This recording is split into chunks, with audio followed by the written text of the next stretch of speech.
朋友教我整呢個蘿蔔牛腩真係超簡單又勁好味啊！快啲收藏起佢先啦！朋友話住呢度送最好去街市買梅頭腩，而其他嘅材料就係咁簡單啦。首先將啲牛腩飛一飛水，幾分鐘後你見到好多雜質啊，撈起佢清洗乾淨，然之後切粒，再用白鑊去煎一煎啲牛腩，可以去走啲騷味，再撈起備用。切埋啲紅葱頭、蒜頭同薑片，蘿蔔刨咗皮之後會刨多一層，咁會減少個苦澀味。再用滾刀嘅方式切成一嚿一嚿，就可以開始煮啦。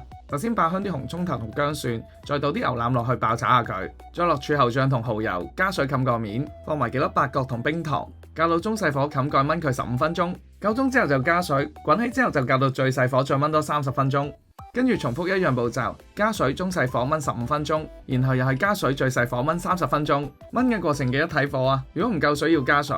燜咗2 round 啲牛腩燜得七七八八啦，就可以加蘿蔔落去，加水用中火燜15分鐘，然之後轉細火再焗多15分鐘，夠鐘落少少鹽調味，咁就完成噶啦，就係咁簡單。係咪睇見隻色都好想食呢？開餐之前都想提下大家，平時食好嘢之餘都要注重健康啊！好似平時我咁中意食嘢啦，華人藥業嘅樂道37啦，就可以幫我減內臟脂肪、清血管垃圾同埋改善三高。而佢哋嘅 Whole Plus 益生菌400億一包就有晒7大免疫成效，幫我免疫力打翻好個底啊！華人藥業仲有好多健康好物，我知佢哋由即日起到12月18號去萬寧仲做緊優惠啊！買2件8折，買6送1，仲可以運配搭添，大家千祈唔好錯過啦！